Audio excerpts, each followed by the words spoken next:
if you are following or not. All right. And so throughout the course of these sessions, I'm going to need you a lot to unmute yourself and speak as and when necessary, right? So you raise up your hand and then I'll call you. But when I'm on the screen and I'm projecting, right, as I'm projecting now, I may not see who has raised their hand unless maybe I've asked a question and I would go back and see who has raised his or her hand. Okay, so now without much ado, let's begin. When we talk about academic writing, what are we talking about in general when we talk of academic writing? What is in your mind when we say academic writing? I'll need, what do you think it is? Even before you know the meaning of it, who can help us? Like, from your own perspective, what do you think academic writing may be about? When we say academic or academics, and we say writing, what do you think it may be about? Can somebody help us? Before we continue, I would like us to know something. The reason why I need a lot of participation in the class is because we deal with a lot of things when we are learning, okay? And one of the quickest way to learn, right, is to be involved in teaching, okay? Is to what? Be involved in teaching. And so you realize that if your microphone is on, you can mute yourself, okay? So that we don't disturb our colleagues. Let me see whose microphone is on. All right, the person is muted. Okay, so you realize that we remember 90%, right? 90% of what we teach,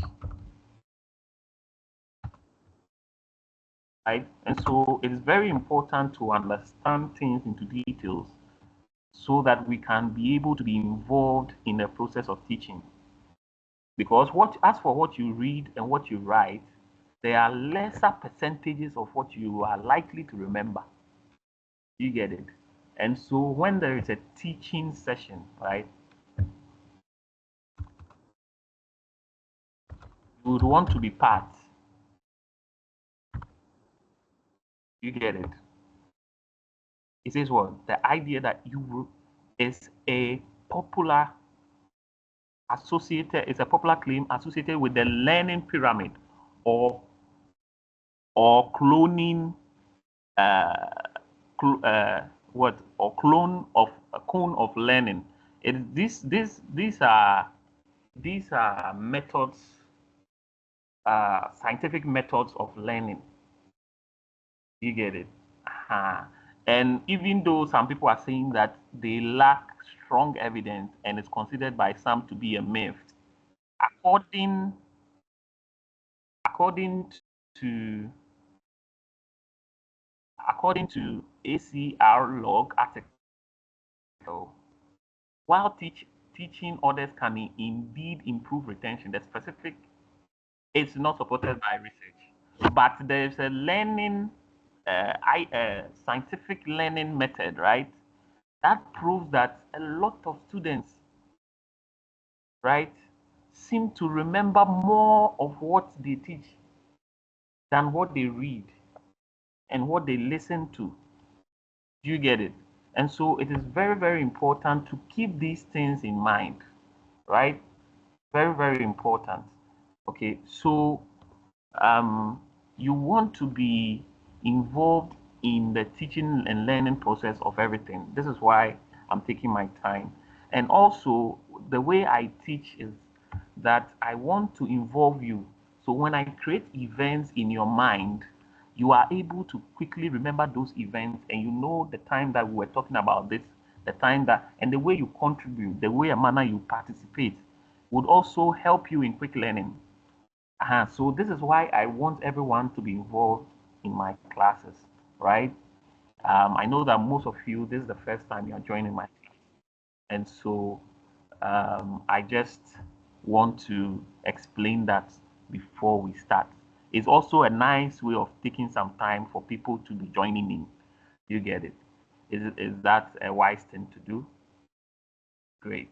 So that being said, at least those of us here know these things, right? And so let's begin. When we talk about academic writing is a part of a larger concept known as what? Academic discourse, right? To understand what academic writing is, first we need to understand academic discourse. So when we know what academic discourse is, then now we can add the writing to replace the discourse, right? That would mean that academic discourse is bigger than or is the mother of academic writing. That means that it's like saying that, let me mention someone's name here, Mr. Richard Plange. You have definitely nobody is in this world without a father, whether they are alive or not, right?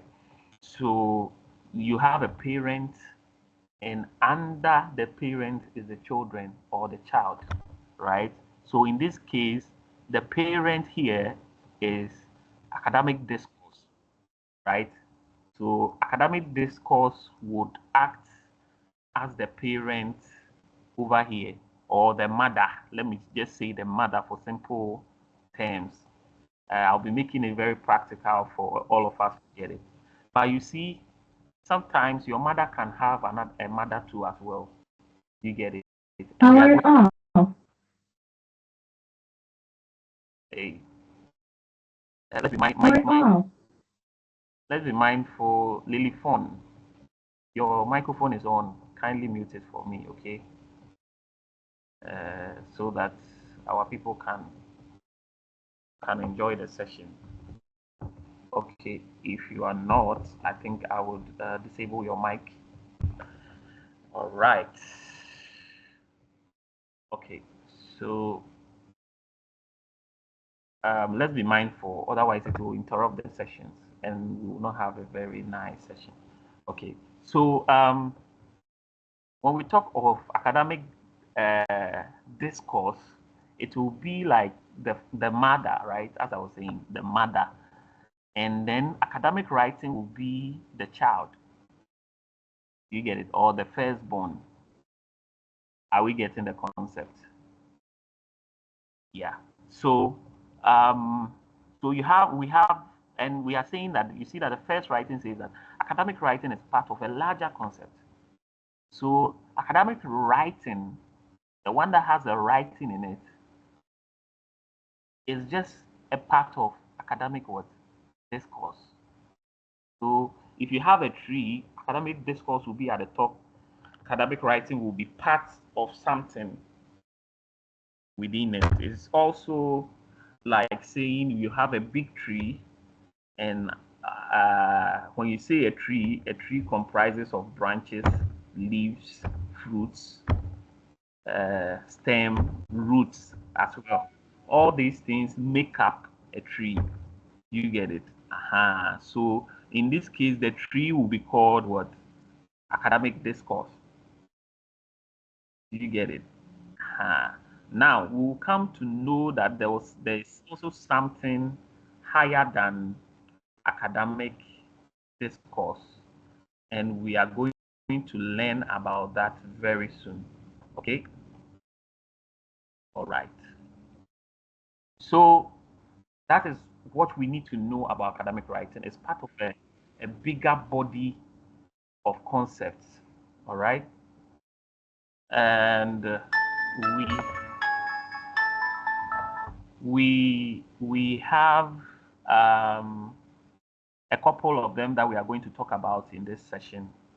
And so without much ado, we will begin with the academic discourse, which I mentioned is the mother of what academic writing.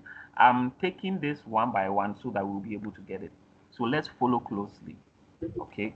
So now you realize that the word or the words academic writing itself or academic discourse, right, is oh, who has completed so this.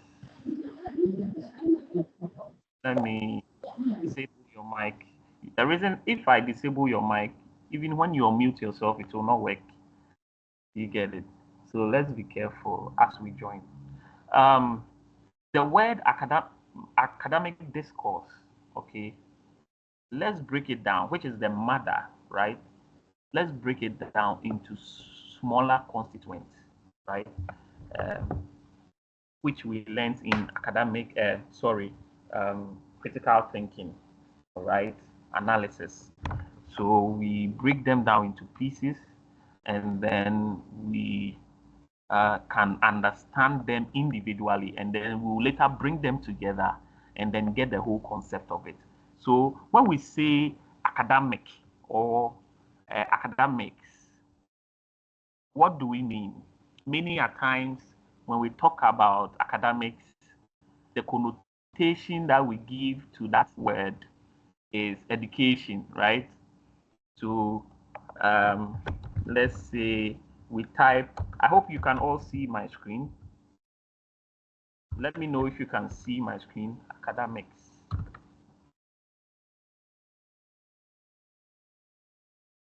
Can you see my screen, please? If you can see my screen, you can unmute yourself and speak. All right. I see a thumbs up.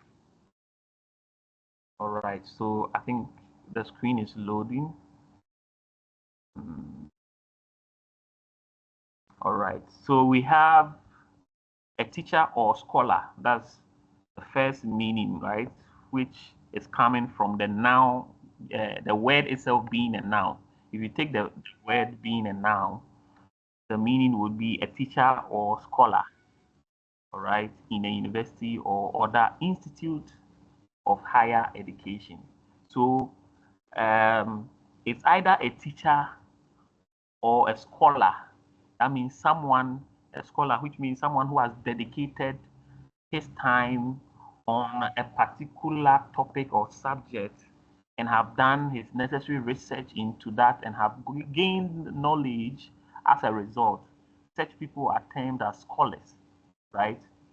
So that means that they are mostly likely students because everybody can be a student. Everybody is a student because we can't stop learning, right? So learning doesn't end. We keep learning, right, all the time. And everywhere is also what? A school. So when we say a teacher or a scholar, you can be in the position of a lecturer, tutor, and so on. So these people, you and I, as it has been mentioned in this case, because I believe that all of us here are pursuing a particular course in the university, which we want to perfect and become professionals of, right? And so automatically we qualify to be what? Scholars. All right. We qualify to be scholars. And so this is one definition of academic, right? Then we can see the origin of the word, right? I see people joining in the class. I'm trying hard to admit them in the session as we are moving forward, okay? So we see the word itself, academic. Where is it coming from?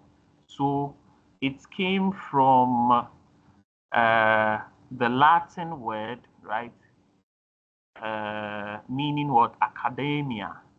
We are studying the origin of academia because what we are coming to enter into, we need to get the whole thing and why some topics are even inside in the first place. So it is very important to know what the word itself is, right?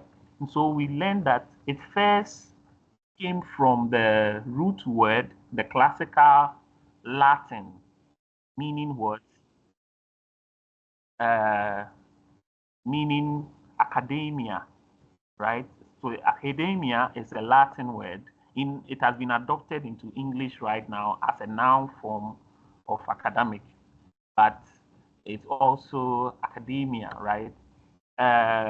Then it was transferred to academos, right? And then an old English meaning word, akapimukos. Wow. Anyways, so and then it was later into what academy, right? And then academic was adopted in the French language, academic in the form academic. So meaning what, or denoting ancient philosophers of school, right, of Plato, which means that these people were people who were related to education, people who had dedicated their time into studying or gaining knowledge. These are the people in those days that were termed these terms from these different languages, but they all originated from Latin, right? And as with time, with especially the English language, words are adapted as and when time is moving, right? So right now, the word dumso, a local term in Ghana, has been adopted into the English language. And if you probably buy a newly updated dictionaries in the 2025 modern times, you would see or likely see, depending on the type of dictionary, you are going to see doomsaw as a word in the English dictionary. And this is how come you can see the same word being turned into different forms, but it seems to have the same structure, right? Lexical structure. And but you would see that the meanings that are given to it, whether it's in French, whether it's in Latin, Old English, and so on, tend to be the same. You see, the reason is that each country that you find yourself in, your accents can how do you call it? Your accent can change the pronunciation of the word. You know, when a Chinese man is pronouncing a word, it will not be the same as a Nigerian also pronouncing that same word. I hope we all get it right. Let me mute the person whose mic is on. Alberta, your mic is on. So, yeah, thank you. Okay, so when a Nigerian is pronouncing a word, it will not be the same as that, maybe that same word, station, as a Ghanaian will say. A Nigerian may pronounce it differently. And so you see that with time, depending on the location, the word gets corrupted. The same thing when a Frenchman is pronouncing certain word, they like to use the way and manner their languages to pronounce that same word. And this is how come the words change over time. Okay, all right. So, however, back to the meaning of the word academics, you can see that is what basically a teacher or a scholar in a university or an institute of a higher education. That means that you are pursuing a particular course of study or gaining knowledge on a particular field and perfecting it, right, in a process. All right. So now that we get this, let's go back to the slide. Let's look at some of the other definitions of that same word, academic. You realize that the first one says what? Something that relates to education or scholarship, right? Something that relates to education or scholarship. And you also have something that is theoretical. So when it has to do with reading or theories or something that you have to take a book and learn, right? So, and read, right, or write. So you have to do with academics. And another, the third meaning is over here, is also a person who teaches. All right, a person who teaches or undertakes research at a higher education, which we just read from the internet, right? Let me give the reference for the source where we were reading it from, right? This is the Oxford, okay? Oxford Dictionary, that's where we were reading from, the root words of the word academic. Okay, so we'll be doing a lot of this, okay, so that you get the basics, so that even if you've never heard of academic writing before, this foundation we are laying would help you. This is why I'm taking my time. It looks as if we don't know what we are doing, but trust me, when we take off, it will be speedy. And all right. So that being said, let's read the third meaning again. A person who teaches or and undertakes. So it's either you are doing the teaching or you are undertaking, you are under the teacher listening. Whatever being the case, you are also an academic. But you can also be both. That's why you see "and" here. So it's either you are a teacher and at the same time learning, or you are the students. So whatsoever being the case, you are an academic who doesn't understand up to this point. If you don't, you can raise your hand so that I help with that. Okay, so let's move on. Discourse is a sort of identity. So now that we know, now that we know about, just a sec.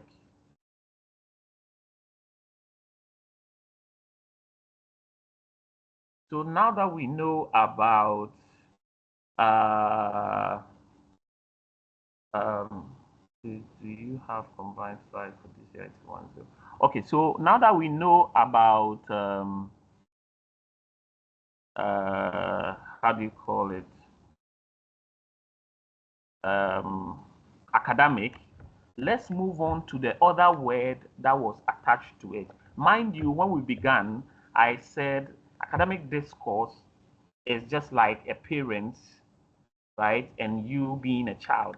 So the academic discourse is more like, let's say, the mother, and then academic writing is the child, right? And so we decided, instead of starting off right, like with starting to read about academic writing, we decided to look at the mother of academic writing, where it's coming from first. And we decided to look at the individual words of the mother. So we took the first name of the mother, and now we're about to look at the surname of the mother in a different sense, right? If you look at it. So we looked at this is why we looked in depth of the word academic. We went into details, right? And now we're about to take the word discourse. Now we'll look at them individually, as I said, for the benefit of those who are now joining. That's why I'm repeating this. Otherwise, this is being recorded, right? And so let's look at discourse, okay? Discourse is a sort of identikit, right? Which comes complete with the appropriate costume, all right? And instructions on how to act, talk, and often write, right? So as to take on a particular role that others will recognize. So this course is a sort of like something we will say like a costume. So when you are wearing a costume and we see you, let me do this so that everybody can identify this. Okay, so now let me delve into this practical session where everybody can participate. Um, when I do this, I'd like someone to identify. It's obvious, but I'd like someone to identify the profession of the person, which will be displayed right now. You can raise your hand, and when you have an image like this, let it load. Let it load. All right. So when you have an image like, let me make it a full picture so that we can identify. So you can raise your hand. This one is very easy. Raise your hand and let's identify together. All right. It's obvious, but let's all help with this. Okay. All right. So when you have an image, you see this lady here. Do we all see this lady here?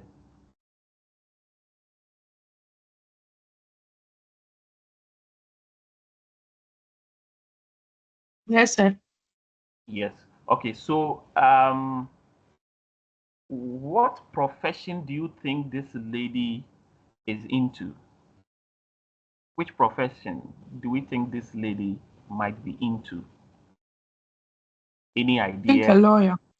A lawyer. Okay. Okay. Why do you think she's a lawyer? Because of how they dress.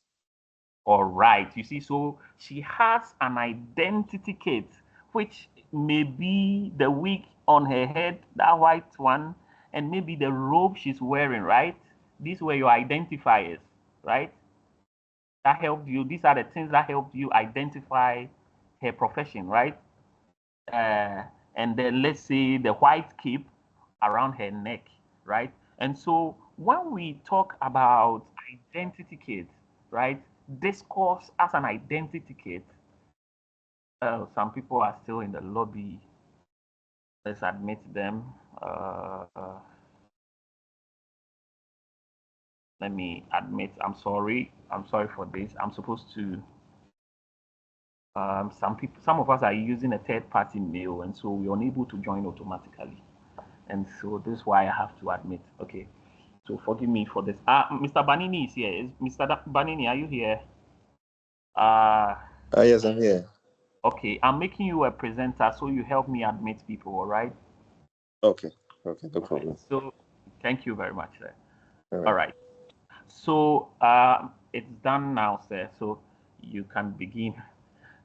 So if let me see if you are indeed okay. All right, sir. Okay. So discourse as an identity kit, just like our sister was able to identify correctly the how do you call it, the profession of our sister here in the image that is being displayed. Um, she was able to identify her profession by the kits that were associated to that profession, right? And so you can see this, that this wig is normally either being worn by judges or lawyers, right? And you see the cape is still in the law uh, area, and the robe as well. The same way, the discourse word itself is a sort of an identity kit, right? Which comes complete with the appropriate costume and instructions on how to act. So now we've looked at the word academics. We looked at it here for the purpose of those who are now joining. We look at the etymology of the word into details, right? Where the word originated from and so on and so forth. And now we are looking at the word discourse, right? And we are now looking at the word into details, right? Um, and we are seeing that it is an embodiment, right? Which might include or which involves actions of a group of people, and not just actions, right? Also the way they talk, right? And also the way they write. So these things that they are involved in, they are supposed to tell us who they are without actually saying it. So you realize that this analogy I use here, this woman is actually telling us that she's a lawyer or she's involved in the law sector, right? The legal sector. And she's not saying anything necessarily, but there are some things that are around her that are helping us to identify this. Are we getting it? Are we following? Right. Okay, so now with this is for academic discourse. So you see, this is for discourse. So discourse, acting, talking, and writing. All right, great. So acting, talking, writing. I want you to keep it in your mind.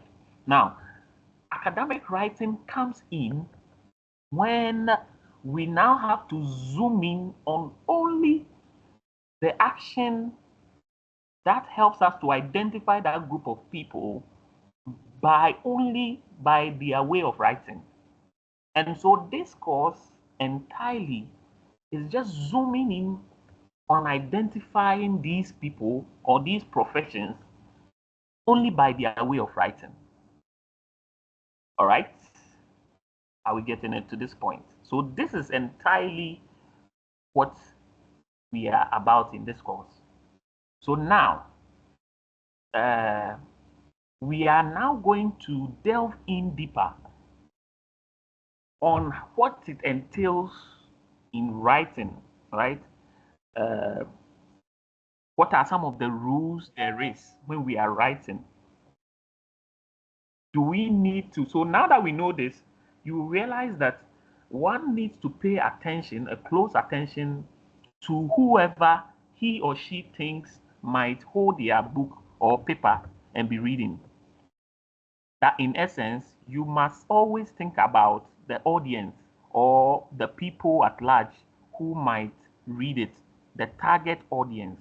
Are you speaking to a bunch of, excuse me to say, illiterates? There's a way you must write. Are you speaking to a bunch or a group of engineers? Right? There's a way you must write because they have their own languages. You may use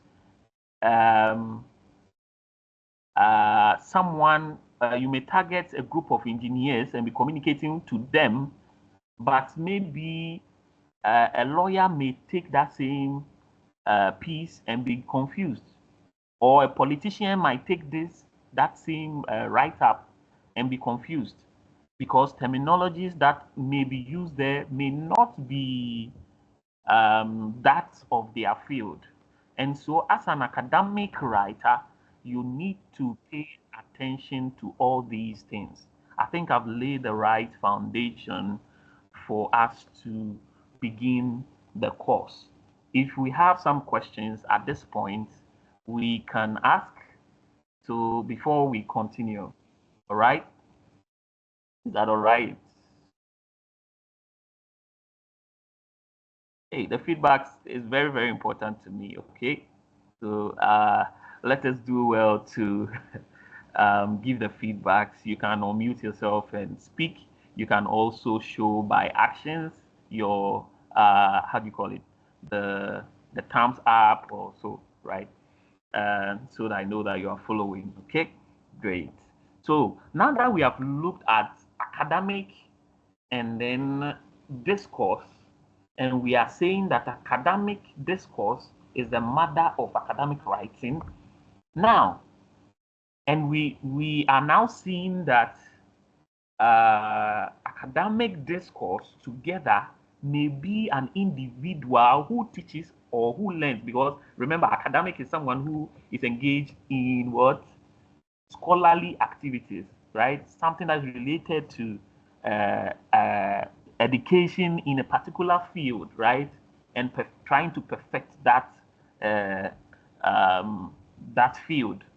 Do you see? It may be one who is teaching, or it may be one who is learning, or it could be both, one who is teaching and learning, right? And now this course is a group of people who are bound together by the way they act, talk, or write. So now you are talking about someone in education, right, who is involved or who is identified by the way they are acting, talking, and writing. And so you realize that then when we say academic writing, then we are dealing with only one aspect, right, of the discourse, which means writing. And let's delve into that. So writing that allows you to take on a particular role that others in an academic context recognize. For instance, writing that allows a lecturer to recognize you as a student. So you see, we started off by talking about the fact that it could be someone who is involved in teaching or learning, or both. So if we are talking about an industry of education, then it might be involved in someone who is teaching or lecturing, and someone who is also being on the learning side. But both of them, since it's about we are focusing on writing, then that means that both of them must be able to communicate in a way that the lecturer will be able to identify that it is a student that is writing. The student too will be able to identify that this one, it is a lecturer that is writing, and this lecturer, the way he's writing, you can see that he's from the engineering department or he's from the so and so department, right? This is what basically this one is saying, and it says what constructs the roles and relationship which creates academics and students, and which sustain, right, universities, the disciplines and the creation of knowledge. So these things, when we are involved in it, it goes a long way to help the institution, or in this case, the university that we are in this case, the University of Ghana, right? So if the University of Ghana is involved in academic writing, it will help the school in so many ways that you would be able to have a lot of writing pieces that the school can use for referencing, or the school can use as or they can have or store in their libraries for students to have access to learn for further studies, right? Because if I'm engaged in academic writing, I would like to write pieces to a particular audience, you see, or a particular group of study. So since the whole university or school is a cycle where new people are coming all the time and coming to learn the same thing over and over again, if we have records of these, then people will be benefiting from them, right? So it helps to keep these things running, the universities running. It helps to keep disciplines, right? And creation of knowledge, right? It helps you. So if you have an idea of something, whether you are an engineer, whether you are a mechanic or whoever you are, right? You can be able to translate your ideas into writing with the knowledge of academic writing so that people can understand your ideas or your technical concepts, right? You can make it known, like the way I'm making this very, excuse me to say, difficult topic very simple for you to understand right now by using practical examples. All right. Now that you see that it looks like we have started talking about the importance of academic writing. This means that let's jump into it straightforward and begin to talk about them. From the way I've explained, I'm sure by now you already have some few importance of academic writing. Okay, but to go through quickly, let's look at those ones that we have here. And then based on the concepts, you can generate your own importance, extra ones in addition, right? Great. So we are looking at constructing roles and relationships. Okay, constructing roles and relationships. Let me see if some people are in the lobby. All right, no one is in the lobby. All right, constructing roles and relationships. So it helps us to be able to know who is who, basically. For you to know who is who, the person might be able should be able to take part in academic writing. So if you are not aware of the concepts of academic writing, you might write and we will not know who you are. Basically, this is what it means. And also, it helps us to build relationship because you know how to communicate with people. You know how to communicate with a lecturer and maintain that relationship with the lecturer because you know how to address them, how to write to them, right? And how to structure your writing when you are communicating with them, and so on, right? So this is what this basic point is talking about. So it says the role of a researcher. So constructing roles, right? The role of a researcher. You see, when a researcher is involved in academic writing, you realize that all his findings and everything, when it reaches the time of publishing, they are able to well arrange everything in order, and everybody is able to look at their pieces for references and for in-depth knowledge on further studies of that particular uh, uh, how do you call it, industry or focus of that same researcher, right? So it helps us. It helps researchers. It helps everybody who is part of that education sector, right? The role of a student. As a student, it helps you to understand what the researcher was communicating to you. You know which ones. So one aspect of academic writing you will be learning is how to read through things, right? How to identify, how to learn. You see, with a certain topic which will come to very soon on how to learn how to read through things quickly. And so, as a student, with these the techniques that you'll be learning in this course, it will help you to understand whatever a researcher, a physicist, right, a doctor, or whoever it is communicating to you, and the points and the words they are communicating to you with, you'll be able to understand where they are coming from and be able to learn and pick the important ones that you need, most importantly, right? You know which ones, which areas to focus on, okay, as a student, and all because of academic uh, writing, okay. The role of a lecturer. So just like a researcher, the lecturers also do their research and learn, right? And when they come, before they come to the classes, all right, or before they, as an examiner, right, they also set their questions. The way and manner they will go through their question, they bear the students in mind what they have communicated to the students, right? They know which words to use to be able to address a particular. So if I am an engineer and let's say I have a student, right? I'm an engineering lecturer, right? And now nowadays we have students who are learning engineering in the senior high schools, right? Um, and we also have people who are learning engineering in the junior high schools. Now we already have engineers at the university level, right? And so as an examiner with academic writing knowledge, you'll be able to address particular people, right? You have them in mind all the time. And so you would know that this particular term is favorable to this level. Let's say the junior high level.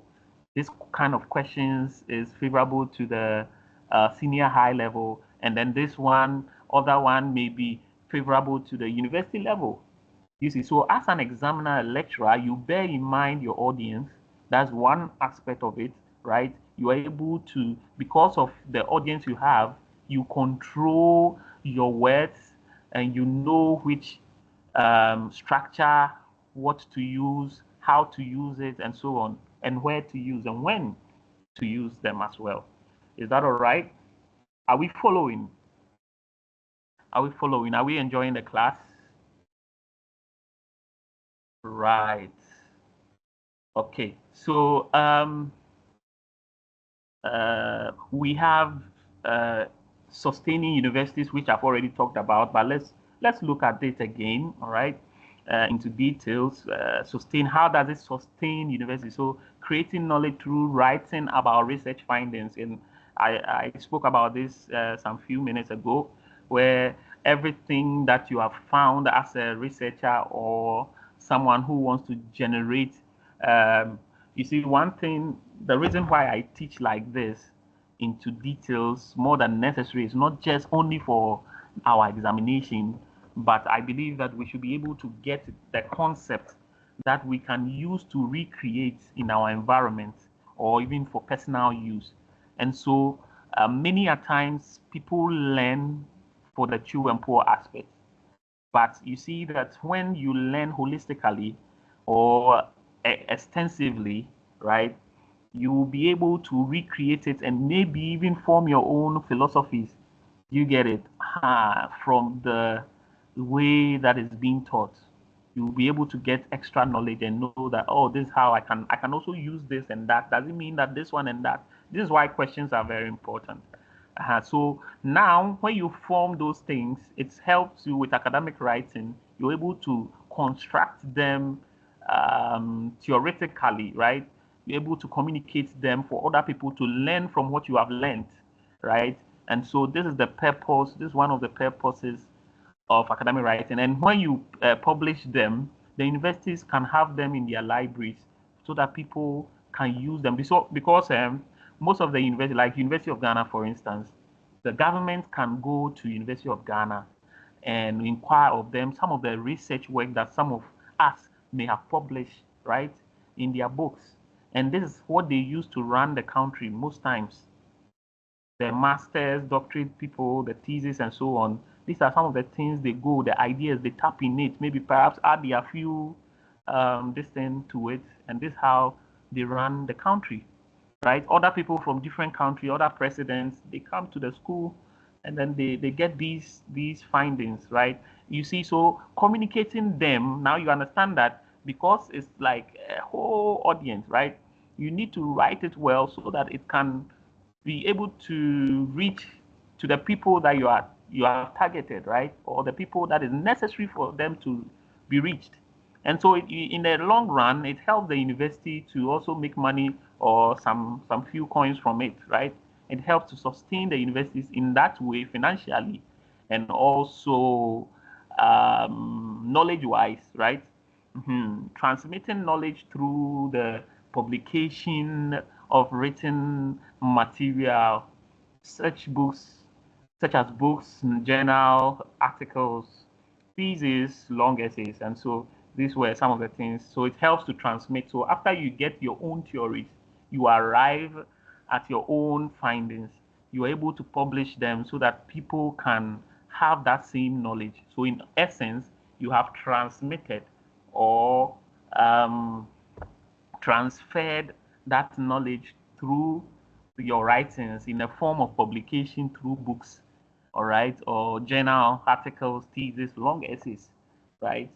So this is a very powerful course, even though some of us don't see it so, right? Because what is the essence of learning all these things that we are learning in our fields, whether political science, IT, and so on?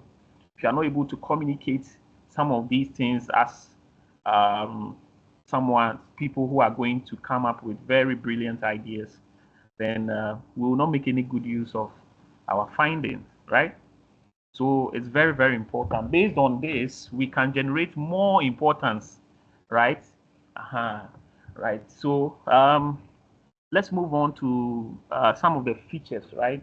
So if we've spoken about importance and we now know what academic writing entails, what would be some of the features of academic writing? Okay, so we would see something like defined structure, right?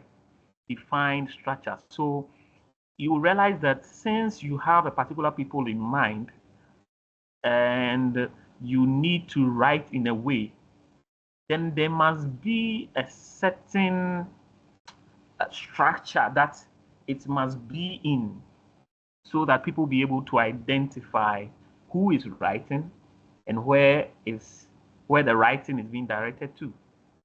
Okay, so that is, it has an introduction, right? So it must have, so the structure, that means that it must have an introduction.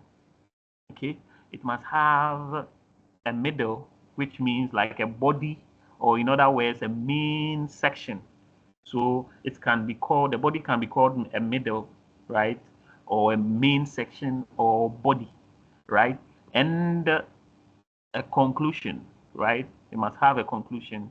So in the our junior high schools and so on, senior high schools, they were teaching about salutation and all that. When you're talking about letter writing, it's pretty much the same concept over here that we are following in that defined structure, all right, where you have the introduction, where it's the introduction may involve, maybe if it is a letter, right, it may have the sender receiver's address, okay, or the introductory, the paragraph, how do you call it, the subject, right, where you underline if it's a formal letter or so. These are all part of the introduction, right?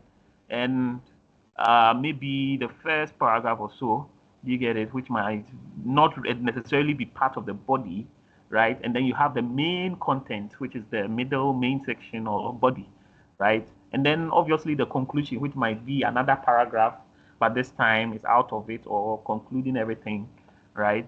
Or including the sum of your main points. When I say sum, I mean the collection or aggregate, or in short, or summarizing everything that you have said in the body, right?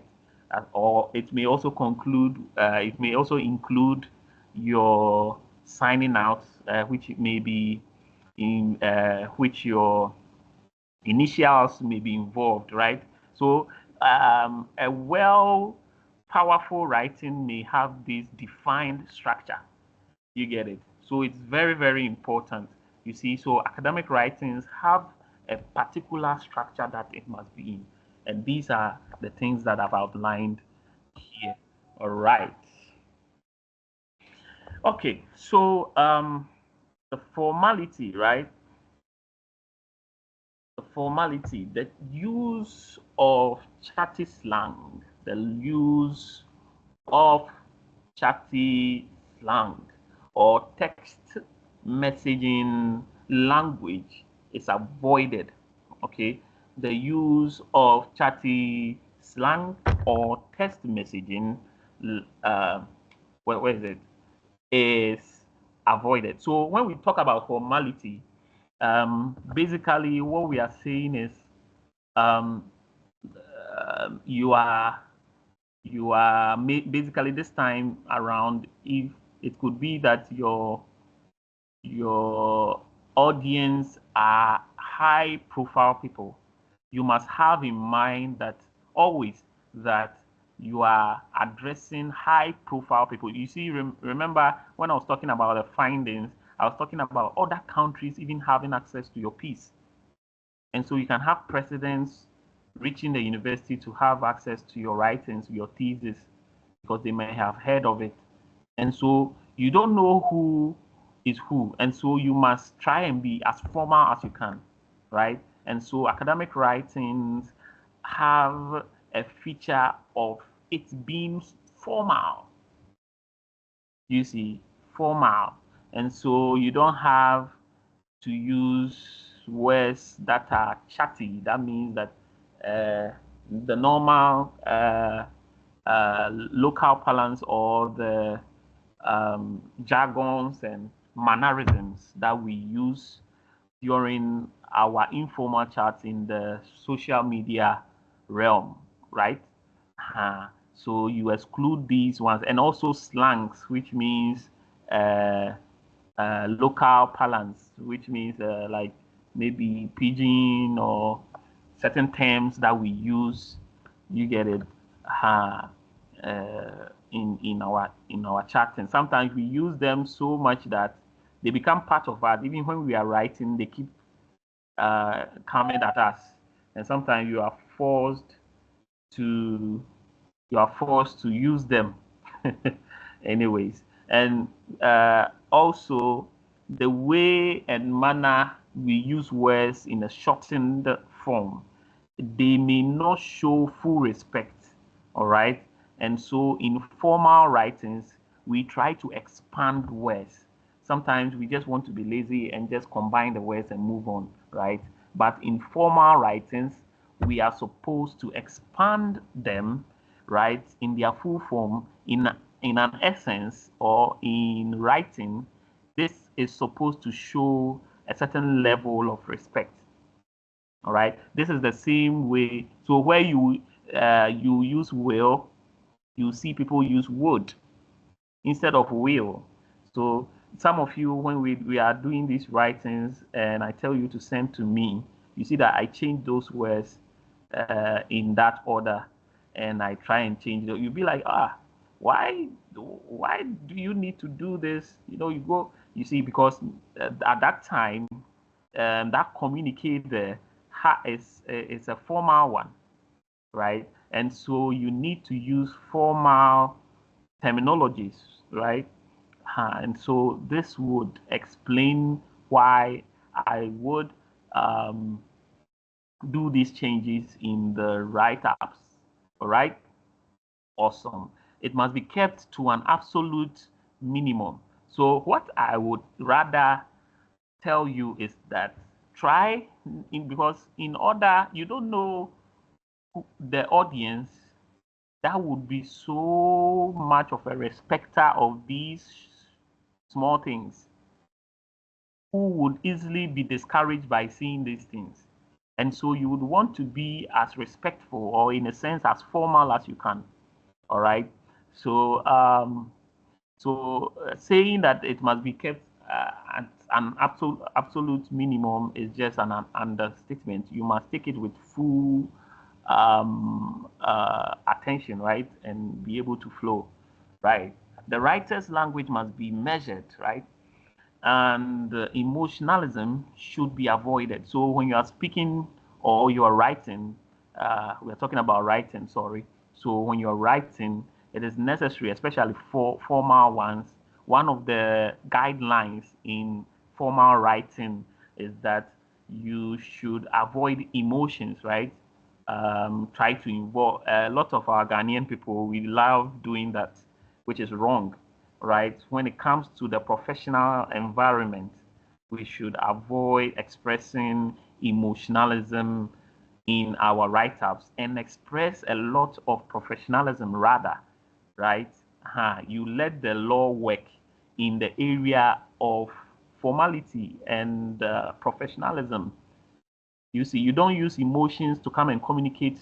If you are a bank and your system is not working, you don't come and blame it on the long queue you have there, or the people who have come because it's a Friday. You know that all Fridays people come and withdraw a lot of monies, and so they are there because you are holding their monies. If they come and they say weekend they want to withdraw their money, you don't use emotions to communicate with them.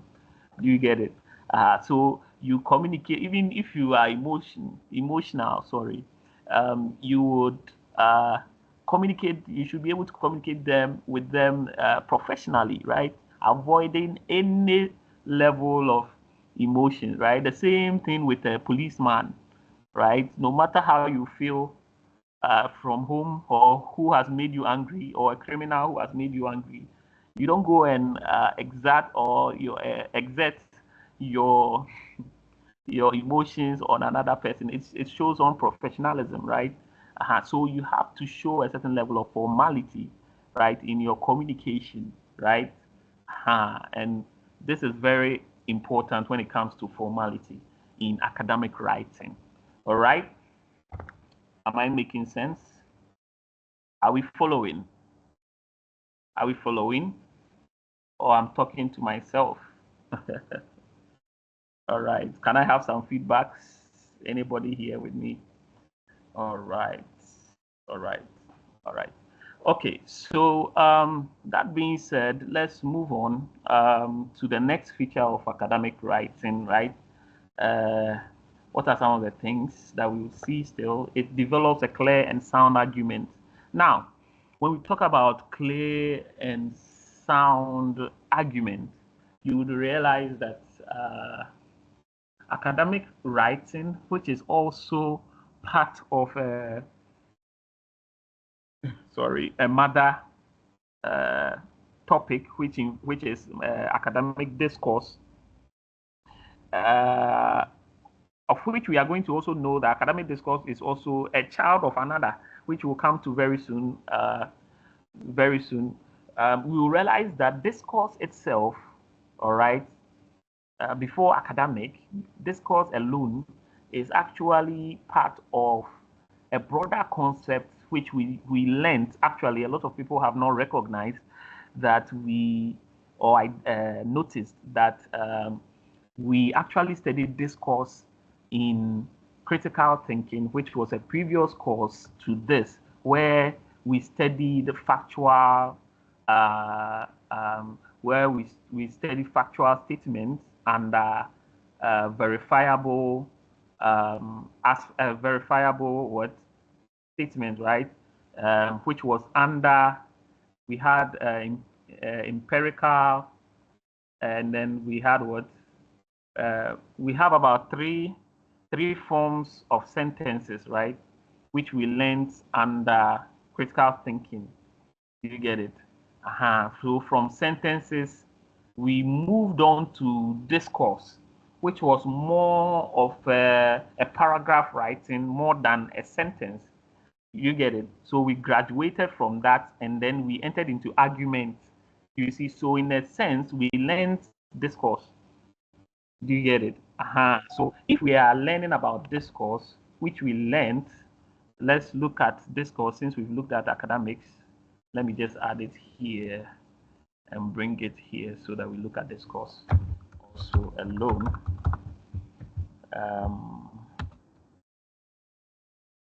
All right, so let's look at it together. It's a written or spoken communication or what? Debates. All right, or speak or write authoritatively, right? About a topic, right?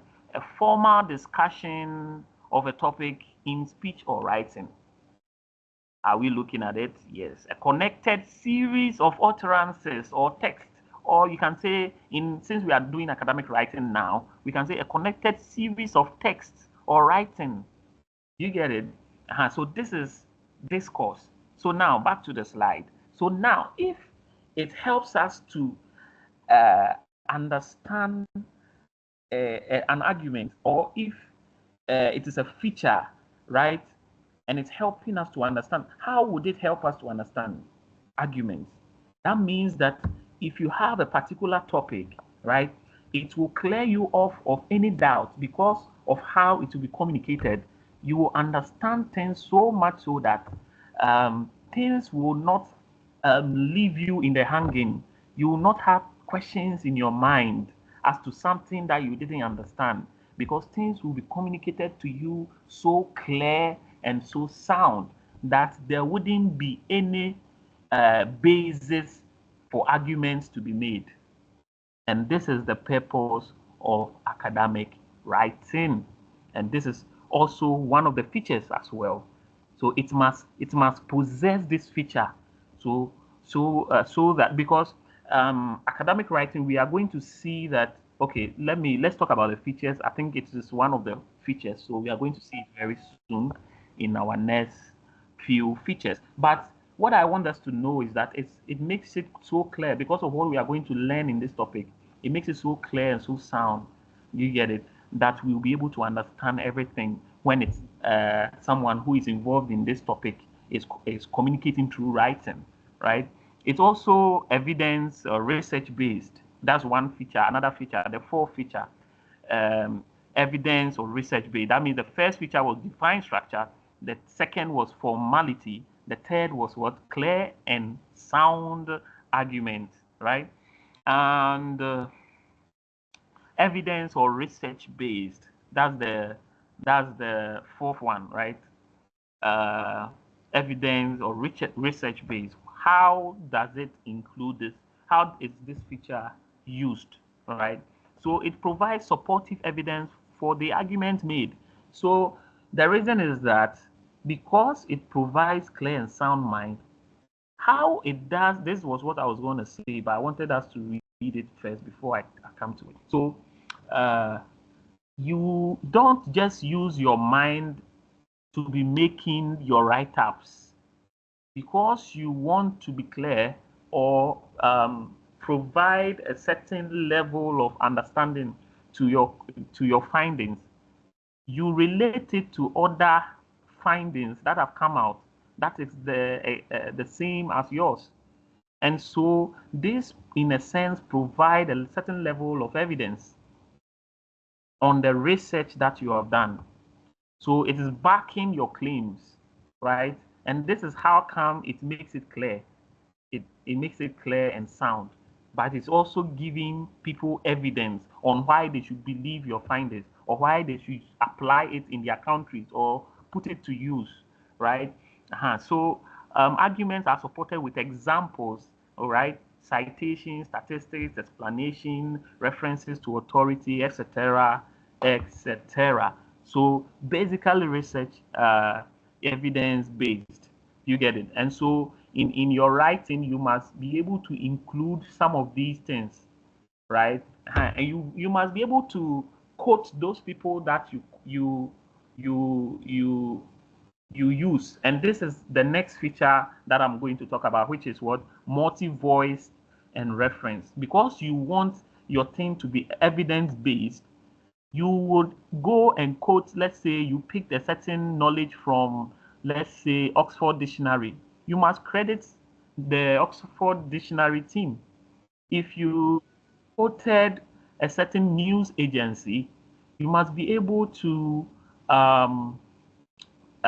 quote them, right? And make sure you involve them, put their name there so that they will not tag you as someone who has plagiarized their work.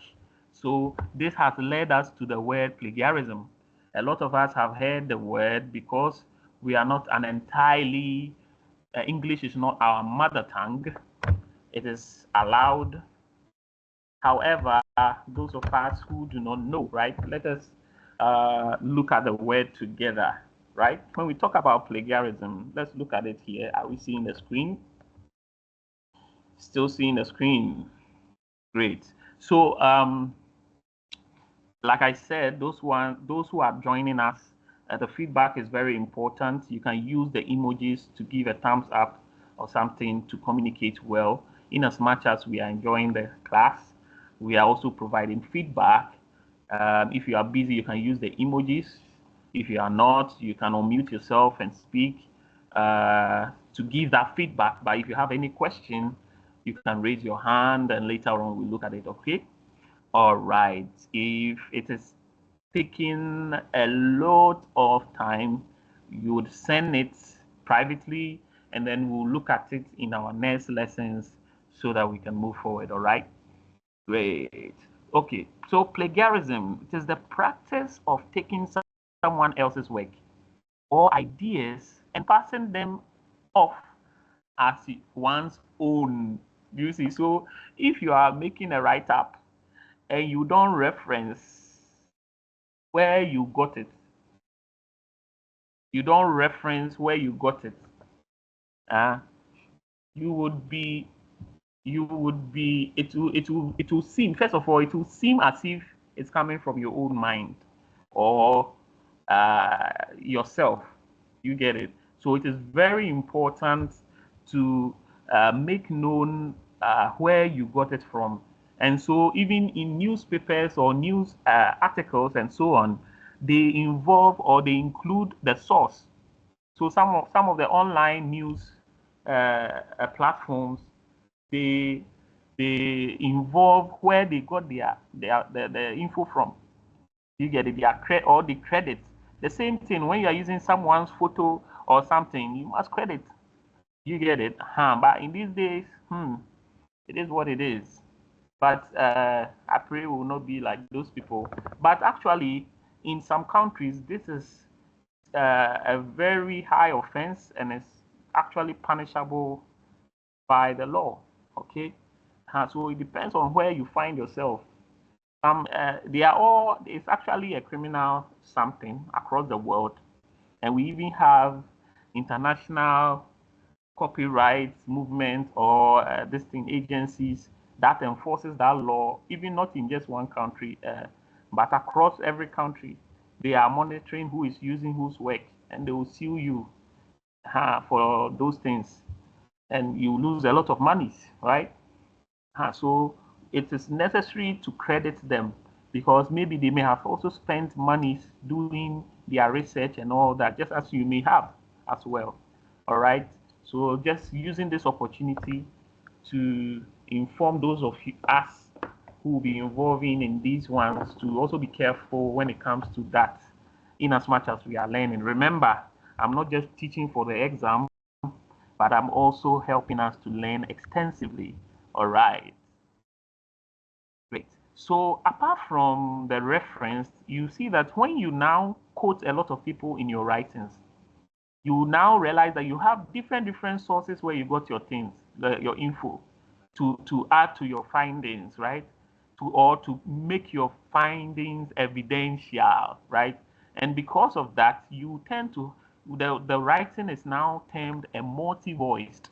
So it's not just your voice; it's a different sort of voices who may be speaking the same language. When I say language, they may be speaking the same facts that you may have found, you see, or speaking the same thing that, or talking about the same thing that you may have found, right? So these are basically a few of the features of academic. They are endless, right? There are a lot of them that you may find in the course of this topic. All right. So now, if you know the importance, you know the features, then you may know the forms as well. You may know the forms as well. So you can basically convert them, the features, into forms if you know what you are doing. But we are going to look at the technical ones, the forms of academic writing. In which form would it come for you to see, right? It may come, the first one is what form does academic writing take? So it can be in the shape of argumentative, right? In the shape of some people are in the lobby. Let me just admit them. And you can see that their mics are unmuted. Let me identify them and mute their mics, or they have done it themselves.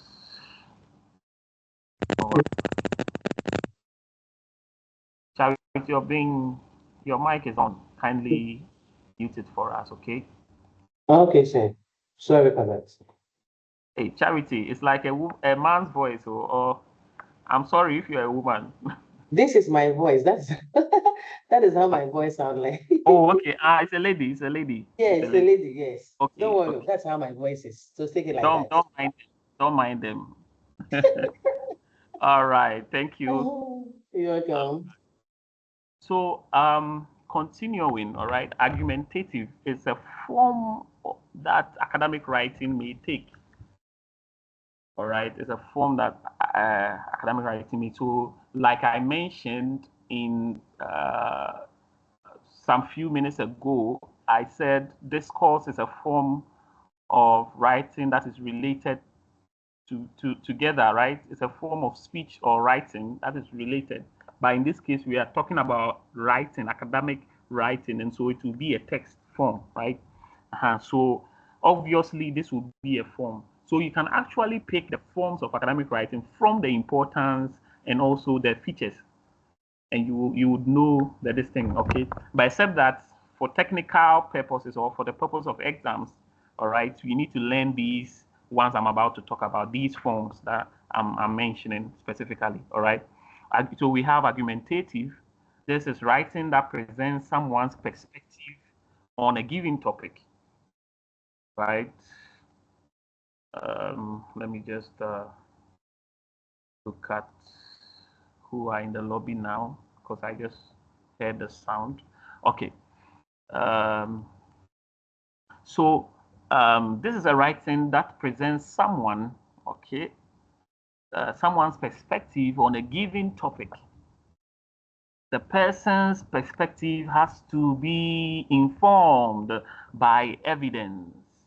The person's perspective has to be informed by evidence, because when you are engaged in argumentative discourse, right, you need to present your evidence so that the other party who is involved in the argument to be able to understand and know what angle to also present in order to have a fruitful argumentation, right? Okay, so now, mind you, argument is not actually supposed to be a bad thing. If we all took uh, a closer look at critical thinking course, I keep mentioning critical thinking. If you revisit the slides for that, you realize, or if you search on Google for the purposes of those who will be watching this via YouTube, you would, if you Google the word argumentative, right, or argument, right, it's not necessarily a confrontation or fighting, but you see, over time, we have connoted confrontation or fighting, you see, or negative words. We've associated it to arguments, you see, which it's not supposed to be, right? It's arguments are supposed to help people to be exposed to different angles of the same topic, actually, right? Different angles of the same topic. So it's very, very important um, having the evidence when you are trying to present your argument, so that the other party can also come in and say that, oh, it is what you are saying, you may have a point, but so and so, you get it, and then we are making a fruitful session, right? Progress in whatever argument there is. And it's not supposed to be, I repeat, not supposed to be, it's not supposed to be fighting alone. Do you get it? So we need to be presenting our evidence so that we be able to make our case across. All right, very, very important. Very, very important. All right. So these are some of the forms that academic writing. So in so doing, people would be learning from your arguments. You see, and when they begin to learn from it and so on, then it becomes academic. Remember the meaning of academic, right? So these things are very, very important. And these are this is one of the form of academic writing. Okay, so expository. This is writing that explains a given concept or topic, right? Its purpose is to help an audience understand the concept, topic, or subject of the piece of writing.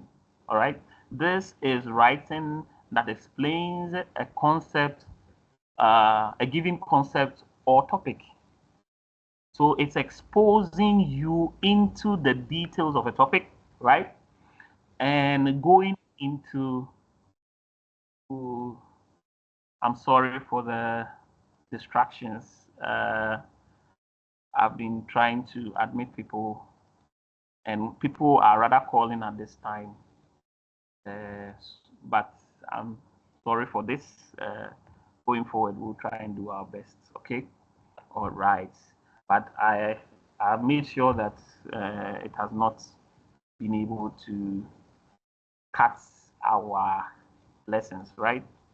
It has been smooth so far, and smooth it will be. All right, let's continue. So its purpose is to help an audience understand the concept, topic, or subject of the piece of writing. So with this one, it's not for someone to come in and combat and say, oh, me too, this is what I think. You have said this, but hey, me too, this is what I think. This is my angle. No, this one, it is meant to be elaborative, right? It will cut across. It's probably going to be in so much details as compared to one side of an argument, right? So you should know when you are in a state of argumentative section of a piece of writing, right? You should know which state, what is required at each time in order to know what form of writing to present your writing, okay? So this is the expository one is for you to explain the in-depth analysis of what you mean by your findings, okay, as a researcher, right? So subject, topic or subject, or the piece of writing, right? So that is expository. That is the difference between expository and argumentative. Now, there's a third one. There are four of them in these slides. All right, we've talked about argumentative. We've talked about expository, which exposes from the word, right? Expose. So it exposes you to what? More knowledge on the topic. So it exposes. So when you say expository, put in your mind that it exposes you to more knowledge on the topic, right? Now you come to narrative. When we say narrative, the first thing that will come into mind is like to remember a past thing that has happened. Do you get it? So something has already occurred and you are writing about it. Now that becomes a narrative. You are narrating the events that has already passed. And this is the difference between a narrative and expository and an argumentative. You see the way I'm relating it to each other so that you'll be able to spot the difference so that it doesn't confuse you in the exam, right? So in the narrative, this recounts an activity that has already happened or is ongoing. So as it's ongoing, you are narrating, or it just ended, or it has ended already, and you are explaining it. And so you see that many of what the things that the journalists have been telling us during the news, they are mostly narrative, right? In the daily graphics. So since we are talking, remember we are talking about writing, and so we'll talk more of like the newspapers, right, instead of the TVs, right? The TV journalists, right? We talk more of the papers and the online website or news sites. So most of what they do is a narrative, right? They tell us the narrative. For instance, giving a report of a field trip. So this one is like a documentary and they are giving us a report of it, right? That is a narrative that you took as a part of a project. Do you get it? So let's relate it to academics. So let's say as part of a project, you were supposed to visit so and so as it's being done in the information studies project work right now as at 2025, right? University of Ghana level 100 DE. Okay, all right. So you also have the descriptive.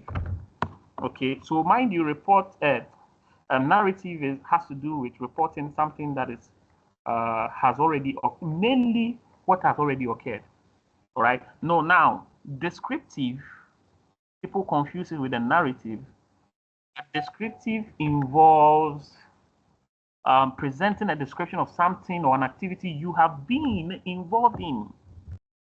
You have been involved in. So the narrative, you are most likely not part of it, but you saw it. You get it? So in critical thinking, right, it explains this description as factual based, which is something that you have seen.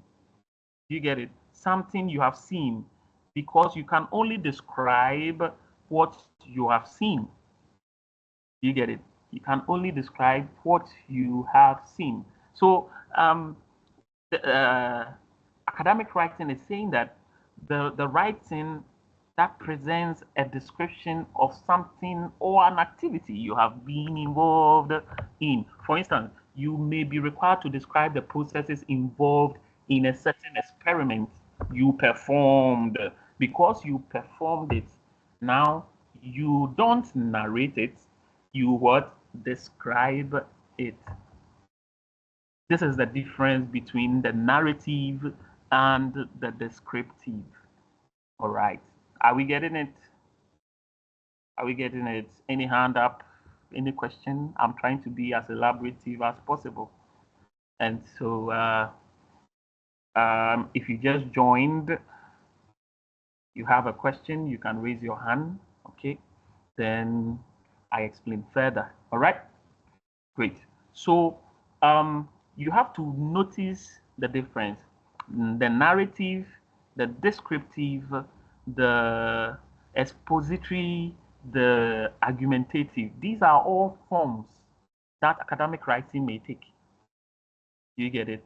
It's either you are writing about something you are involved in, or narrating something that has already happened that you may not have been involved in. Do you get it?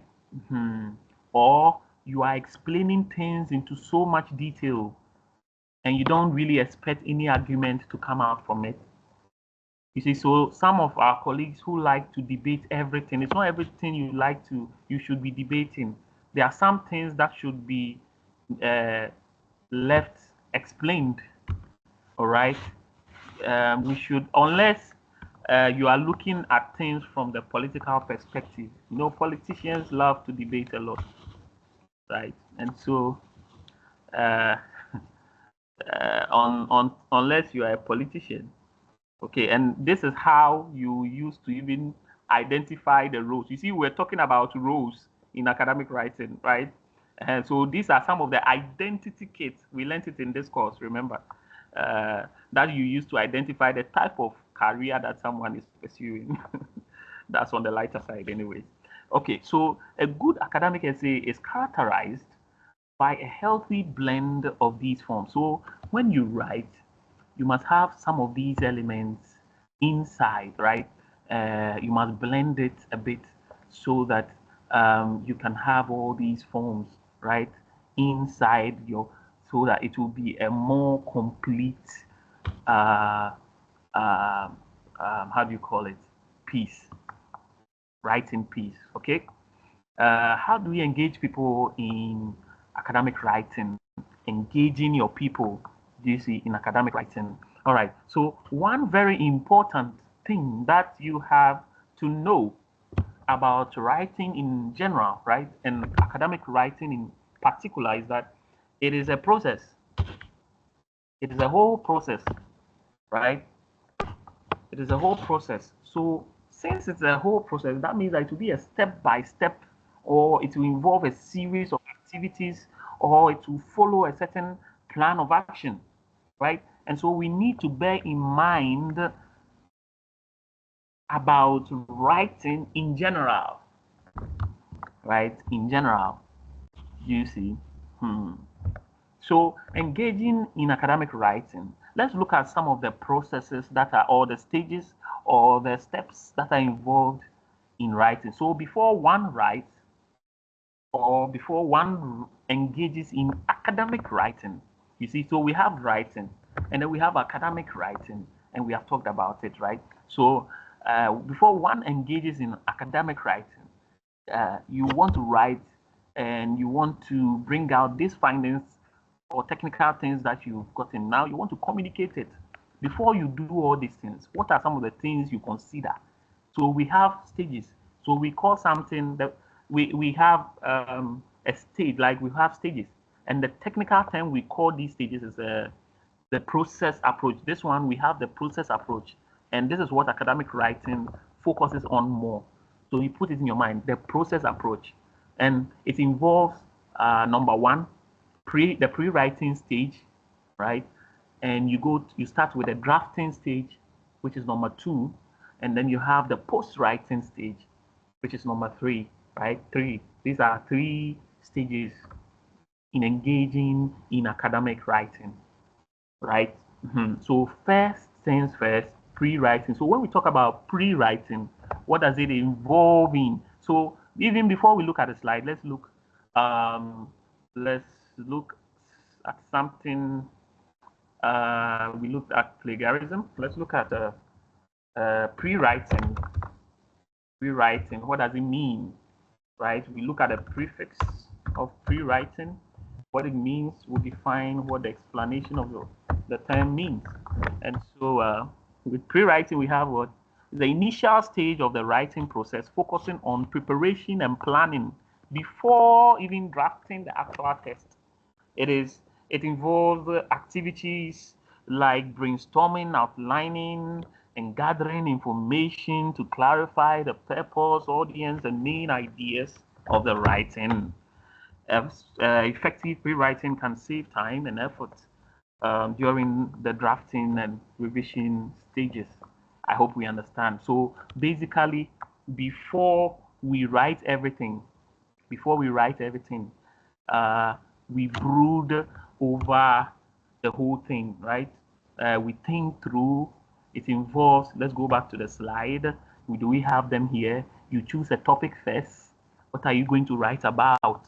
Then after you choose the topic, you think through it. This is the stage. They are all under pre-writing, right? We are still under pre-writing. So during the pre-writing stage, this is when you are doing all these things. You choose the topic, you begin to think about it. You have not also started writing the main thing. No. Then you start getting information after thinking through. This is the same process the AI, the artificial intelligence, use to gather or to give you the results of what you give it. So you give it a topic, it thinks on its own. It also does its research within all these things within the shortest possible time, right? It thinks through everything. So before you see it typing or giving you the results, it has done all these things. So the artificial intelligence, the chat GPTs, the Groks, the DeepSeeks, and so on, right? These are some of these things that you use. Some of them may show you, if you allow in the settings, they will show you their thinking processes, and you see these things outlined. So it just makes sense that as humans that created it, we also go through naturally, perhaps without thinking, right, or being deliberate in it. We go through all these things, but it's high time we pay a closer look. So we choose a topic normally. Before you write about something, you choose a topic, you think through, you gather information, that is researching, right? External, internal, right? Reading books, articles, thesis, and then you plan. You see, after your planning, right? How do you plan? We should do this. We should research this first. We should know how to do this. Okay, how do we out? Now you go to the outlining. See, after you plan carefully, you see, then now you outline, okay, this will be here, that will be here. This one will move it to the latter part of the writing, or this will go to the closing remarks. You get it? We'll fix this here, we'll fix that here. These are the outlining, right? Then we start writing. After after we get these things, so we jot them down and everything. These are part of the outlining, right? In the planning and outlining part. And then now we start writing. So this is what we call drafting in this stage. This is number 2. Okay. Everything we said was under pre-writing. So number 2, we start writing, which is drafting. Okay. This is where we compose, we create, right? In multiple drafts based on information gathered, right? So you can compose, you start drafting them, right? So this one, it may also not necessarily mean that, oh, this is the final work. You can start putting them into pieces. You're writing them down. You start writing into pieces. Then now you put them together and make one content out of all of them. You get it? Out of the research you made in the pre-writing stage, out of the brainstorming you made, out of the planning and the outlining, then now you put all of them together in the drafting stage. And after the drafting stage, after you have written everything, then now you go to the post, which means after. So pre means before, and the post means what? After. Okay? All right. Post writing, which means we are proofreading. That means you are going through. Editing means you're changing some words. Let's look at them into details, right? Let's look at them. So when we say proofreading itself, let's add another tab here. Today we are learning a lot. New words, practical examples, analogies in our environment. Proofreading versus, you see I've searched over here already in my previous classes. Okay, so you have proofreading and editing, right, are distinct processes involved in refining written work, but they focus on different aspects. All right, they focus on different aspects, right? They focus on different aspects. Editing addresses the overall content, right? So proofreading, right? Editing addresses what the overall content, everything, the structure and the flow of a piece, while proofreading focuses on the surface. So the proofreading, you are just doing some small, you are reading through and making some small corrections. You are just reading through. But the editing itself involves changing the overall content. That means I've finished making the thing. I go through and I'm changing everything within it. You see, a major part of it, at least, you are changing everything. But when you are doing minor changes, this is proofreading. Or you are reading through to check if there are some small errors, grammatical errors and things. It's called proofreading. You see, but it has been overshadowed by the term editing. In fact, editing has been given a connotation of what? Changing of words only. But proofreading is also there. You get it? So as a writer, proofreading is very important. So after you write, you must do your proofreading so that you ensure that grammatical errors and simple misplace of the spelling of the word or something, you just fix it, right? But editing involves the changing of the whole thing. So let's look at the difference very well. They are very important. Okay, very important. This is why I had to come here and search for us to understand, because there are two different things: proofreading and editing. I hope we get it by now. Okay, so now this is an example of an academic writing sample for us to look at, to identify the various features that we see here, and also for us to do our research with it, right? And be able to know the various things that we have discussed so far. And so this is where I start involving my students, right, in the session. And so based on what we have talked about, some of the features, right, you can even refer from what we have talked about so far, right? So looking at the features and the properties or the forms, right, the various things we have discussed, do you identify some of them in this piece here? I'll take some few contributions and then we move on, okay? So what can you say about this based on the features, right, that we have learned? Does it possess any of the features? And what are some of the features that you are seeing here, all right?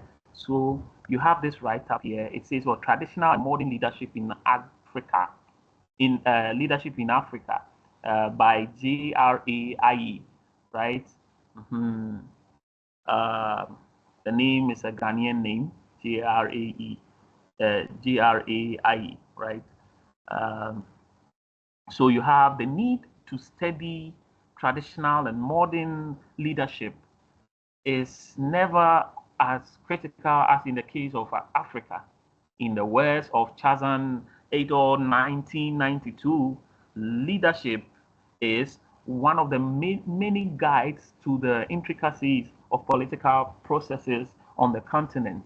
In addition, leadership is important in defining the success or otherwise of good governance, a rare commodity on the African continent.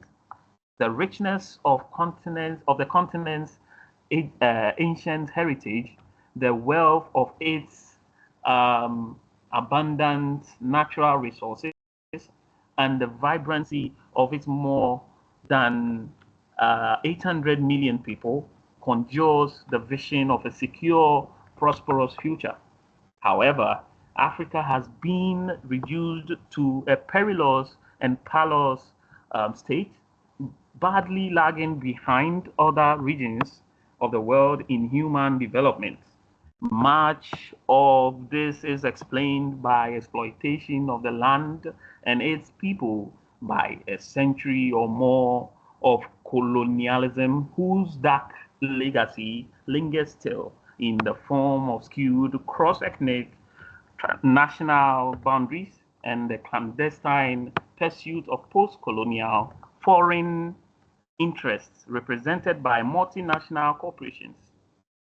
Equally much is explained through failures, or at least the shortcomings on the part of Africa's leaders to promote long-term rational policies and programs that transcend not only national boundaries but also regional ones, mixed in socio-economic deprivation and vulnerable to the vagaries of global epidemics and predations of globalization. African peoples are crying out for transformational leadership for their common redemption. So you can see a very powerful write-up here, very unemotionally backed by evidence, and expresses a lot of. So I would like to, so we can see the source here and so on, and then it says through the extract above is short. The extract above is short. It has evidence of features of academic right. It presents an argument, blah, blah, blah, blah, blah, blah. So what I want to engage us right now, what I just read, right? How do you think, what do you think it entails? Some of the features that I've spoken about, what is it involved? You can raise your hand and identify some of the features that we have spoken about, okay? You can just look through and then what we have gone through, the features or the forms, and then you mention, okay? Just raise your hand and just tell us, okay? All right, let me just zoom in a bit. I don't know if you can see or not. Okay, can someone tell us what the narrative or the expository here is, right? I'm already saying some of the features or the forms is. Can someone tell us? Anybody? Madam Dorothy, can you help us? Madam Erica, anybody, just anybody. Somebody should contribute something. If you raise your hand, I would call you up so that you provide your contribution. All right. I would like us to continue since nobody's raising their hands so that we can finish it in time. But I would definitely make us talk about it in the next class. I see a hand up, or so someone wants to join the class. Okay. All right. So let's now that we know about academic writing, okay. I saw people leave the class as a result of the question. Oh, it is well. Anyways, so discourse communities, all right, let's talk about this discourse communities. Um, when we talk about discourse community, you remember we talked about academic writing, being a child, and then in the position of a child, right? And then academic discourse being the mother. And I remember I said in the beginning that sometimes the mother can also have another mother, which can be the grandmother to the child, right? Yes. So over here, discourse communities are is the mother of academic discourse. All right. And so let's look at it. So now that we are understanding academic writing from academic discourse, now let us know what their grandmother or their grandmother came from. Let's know where she came from and what she entails so that we can know the family tree. Do you get it now? Great. So now you would realize that there are a lot of other parts of discourse communities which may not necessarily be academic. There are a lot of communities that may not necessarily be academic communities. So it is under academic discourse communities that is when we find academic writing. Do you see the thing?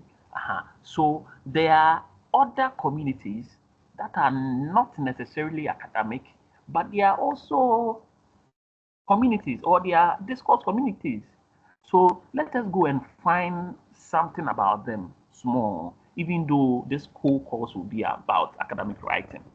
Is that a right thing to do? Right. So let's delve into it shortly. The kind of writing that has been described happens in particular communities that are known as discourse communities, right? The kind of writing that has been described happens in particular communities that are known as discourse communities. These communities, according to Swales, right? Is it John Swales? Mr. Swales, right, was a philosopher. Swales, let's look at him. We've been reading about a lot. You see, sometimes as a student, learning about this history of things, sometimes uh, it's a bit cumbersome knowing the date, the year they published something. Sometimes it can be a bit cumbersome for students, right? But if they are made practical, they easily make references to them. So Mr. J.M. Swales, right? His name is John, actually. We will see it. John Malcolm Swales, right? Uh, he was an English linguist. He joined the University of Michigan as a faculty member in 1985. This is his picture, all right? You can see it on the screen. All right, this is his picture, Mr. John Swales or Doctor. Let's go in and then, yeah. So Swales, he was a linguist, right? English linguist, professor emeritus, of linguistics and co-director of Michigan Corpus of Academic Spoken English Project. So you can see the man's profile is powerful. So it makes sense for him to contribute to the writing because an Englishman or someone from England, you can see, to be contributing to it's going to be massive because he was born in a country where English came from. And so for him to also be a linguist in English linguist, then it must be massive, right? For him to proceed to be a professor emeritus of English linguistics, right? It's not a small thing, right? So he's a doctor, honorary. I was given an honorary doctoral degree and so on. I'm intentionally talking about him so that you have him in mind, right? It can be in the objectives or it can be in a written listen for you to make your necessary. So when you see Swales, this is John Malcolm J.M. Swales, John Malcolm Swales. He is a person that we are talking about in the slides. So you see in the slides was little spoken of, right? They just mentioned his name and the year, that's all. So Swales, 1990. So this man here, okay, he in 1990 published his findings, right, on these things about discourse communities, right? And these communities, according to Swales, have four defining features. So he said in his writings that discourse communities have four distinct features. Mechanisms, number one, mechanisms of intercommunication among members. So they have a mechanism to communicate among each other. They have certain tools that help them to communicate among each other, right? The use of participatory mechanisms for providing. So now they have machines, right? Or they have systems in place. So after you communicate, the first one is communication among each other. Then number two is feedbacks, right? They have systems or tools in place to give feedbacks or reviews back to the communication they have received. You get it? So there must be communication, there must be feedbacks. You get it? So number three is that, so when you're giving feedback, you are basic in academic setting, giving feedback means what? Assessment. So after the lecturer teaches and teaches and teaches, he needs feedback, like the way I needed feedback in some few minutes ago, right? He needs feedback, you see, or he needs reviews. Let's review his teaching and see whether he did well or not, or is he in the right path or not, right? And then it depends on which community you may find yourself, all right? So Mr. or Dr. John Malcolm Swales in 1990 said that there must be mechanisms for the communication, and there must be ways that we can communicate back in our local parlance, communicate back, as we keep saying, that we actually mean feedback. So depending on which community you find yourself, it can be in the form of assessment, reviews, tutorials, right? Number three, it must have, a discourse community must have what? The possession of a number of genres. So genres means what? Like something like categories, right? So it shouldn't be confused seen to anybody, right? Something like categories of what? Of writings or the way they communicate, right? So since we are talking about writing, we will give examples with regards to writings in the form of essays, reports, right? Reports can be in the form of writing. So essays and research works can mostly are expressed in writings, right? So they have possession of these things. So they can communicate, they can also give feedback, they have systems to give feedback, and also they have in their possession a combination of category of communications. You get it? Or information that they have gathered in the years, or communication they have gathered over the years. They have in possession, or they have a catalog of them, or they have genres, right? So basically, this is the first three, and then the fourth one is what? They also have what? A specific acquisition of lexis. That means that over time, because they've been communicating and they have a system of giving feedback, and they are also in possession of history of the past of the writings and findings that people have had. They keep records of them. They have developed over time a way of communicating among themselves. So sometimes when you stay with someone for a long time, after a while, you generate a way of communicating among each other. Sometimes you have some signs and short words, couples and things. You begin to generate ways that you communicate with each other. So this is the fourth one. He says, well, the acquisition of specific lexis. So it is something he studied and he came out with it and he communicated with it, right? And these were the findings that he came up with. So there are four defining features. This is what we've spoken about right now. All right, great. So the characteristics of discourse. So these are the features of it. Example. So based on these features that he gave, in your mind, which communities fit this description of features?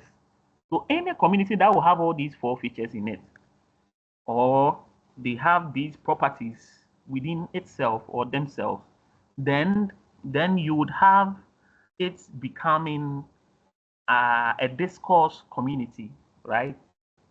A discourse community. So let's look at some of the examples, all right? So you have the School of Languages. The first question you should ask yourself, do they have a mechanism to communicate among their members? The answer is yes. Most communities have mechanisms to communicate among themselves. Number two, the use of participatory mechanism. Do they have ways to take feedback from their members? The answer is yes. So we can speak for University of Ghana, right? They give us reports, they give us assessments, right? We are giving assessments, we are giving reports, we even review lectures and so on. So when it happens to, I think that the School of Language is of no exception, right? Because everything is across board, right? And so yes, number two is that we have a system to review the information we are getting and the communication that we are having among ourselves. We're able to communicate back, right? So you communicate from the top down, and the down people are able to give feedbacks from the down to the top, right? And the third one is what? The possession of a number. So do they have some library of the findings of the people who have come through those systems, right? Or do the people are they able to give feedbacks, you see, and so on? These are the mechanisms, right? And the third one is what? Do they have a library? Do they have a library where all their findings are kept, where they can do their research? You get it?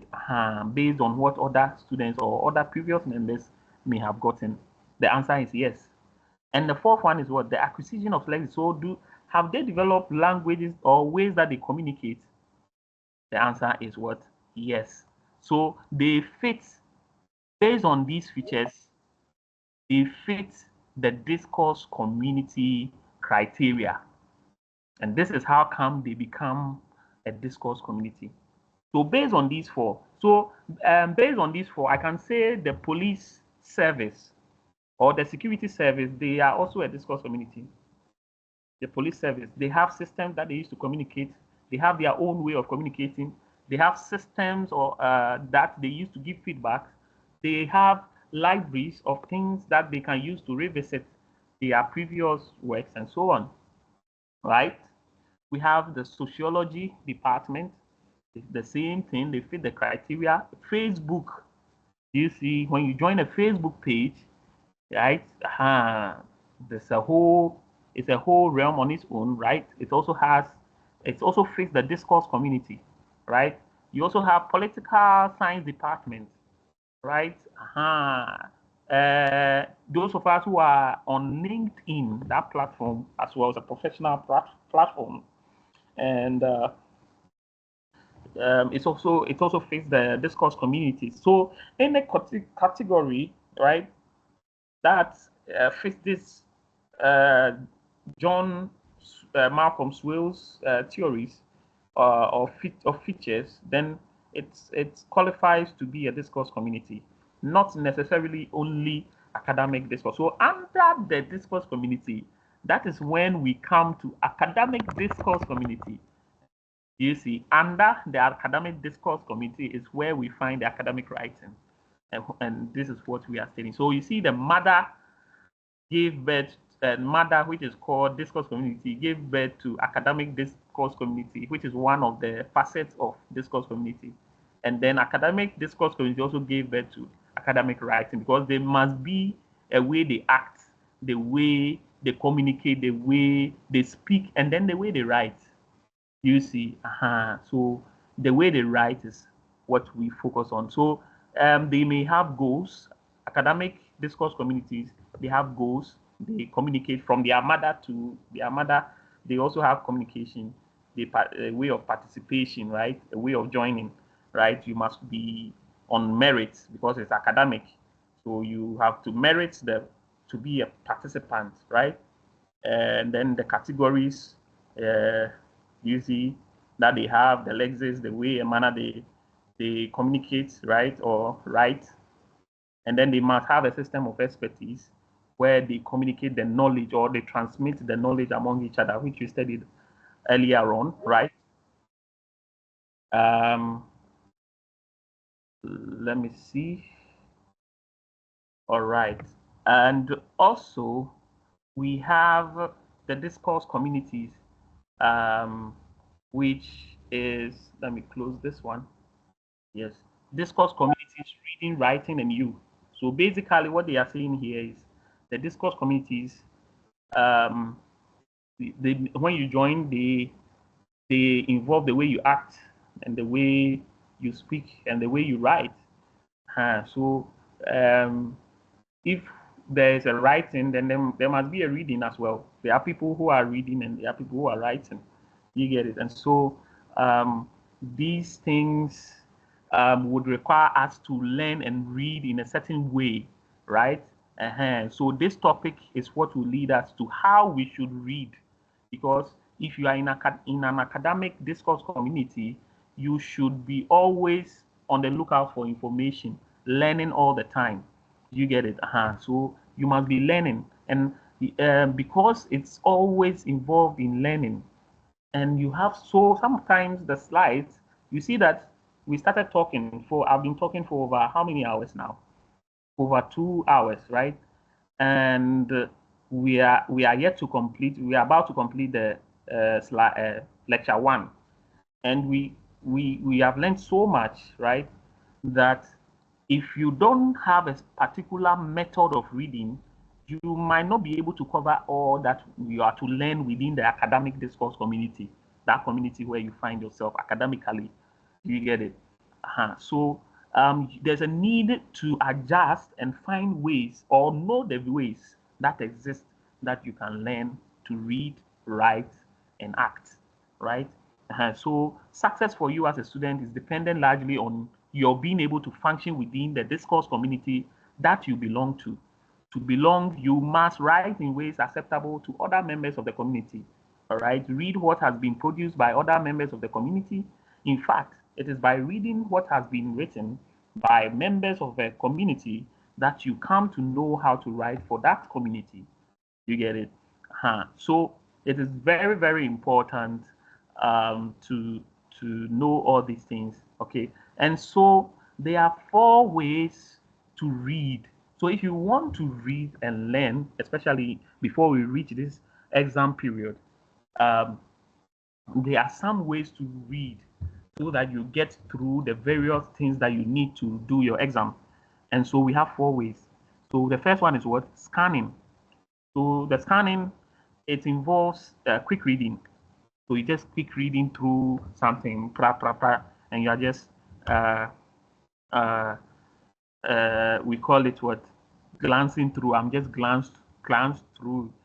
Not necessarily reading the sentences, but you are just picking certain words from each sentence, key words that will help you frame your own sentences in your mind as quickly. But we have a second one, which is what? Skimming. All right, quick reading that allows you to make up your mind about a piece of text. So this one, you take the whole sentence. All right, you take the whole sentence, and now you formulate more sentences with that same sentence that you have. So you are doing it very fast. You see, quick reading of the sentences. This reading gives you what is called the gist of the text. So it gives you the gist. So this one, when you are involving in this, is called what? Skimming. So that's what you know. So one involves just quick the words, and one involves what? The sentence, right? The text, the whole text of the line by line, right? So you are skimming through. Okay. All right. Close reading. This is being careful on your reading. This one, there's no involvement of quick things. You are reading carefully and you are ensuring that you do not miss any small detail. Because mind you, the first one, you are 90% likely to miss words. In fact, 100% you miss words. You see, then the skimming, let's just say 90% or 80%, 80 to 90%, you miss certain words. But the close reading, you are so careful you don't want to miss any words when you are glancing through. This is what you involve. We say close reading. You are involved in close reading. So with this one, the reading technique is mostly useful to you as an enterprising member of an academic discourse, especially when you are new and you want to read about you are new to that environment, you want to know more about the environment or have more knowledge on the topic, right? On the field, you do close reading for it. You don't want to miss anything. So you read everything with regards to that field only. You get it? That's why it's called closed reading. You don't go outside of that field. You are within, you read into details, but you maintain the field. So you are closed within the confines. You are within the confines of that same field. And then you have the last one, which is the fourth one, extensive reading. This is when you go outside. So you are reading inside and you are reading outside. So when you see some small words in medicine, maybe you are reading about education, right? You are a teacher, you are reading about being a teacher. And then you see something also about medicine, but you go into it and you go and learn everything about that topic, even though you are not a medical doctor. And then you come back and continue what you are learning. You see that you are learning extensively. So what today we did is a practical example of extensive learning or extensive reading. Do you get it? So as an academic writer, when you write, sometimes too, you can be on the side of not writing, but reading what others have written, right? And so as an academic writer, when you are reading reading another academic writer's piece, these are some of the things that you can employ, right? Employ in executing or learning these things, right? Is that amazing? Powerful. So you can do research on it. You can see the sources of everything that we've been learning so far today, right? Where we have referred to and so on and so forth. And so these are the 4 ways. So scanning, skimming, close reading, extensive reading. Scanning, skimming, close reading, extensive reading. Scanning, skimming, close reading, extensive reading. All right. So we have when it's still on reading, we have some ways or techniques to go through these things, right? To learn, and we call this technique SQ3R. So the SQ3R is just an abbreviation, right? The S stands for this is an important reading method actually, and we all need it to master our studies, right? In general, or reading in general, for it to stick in our minds.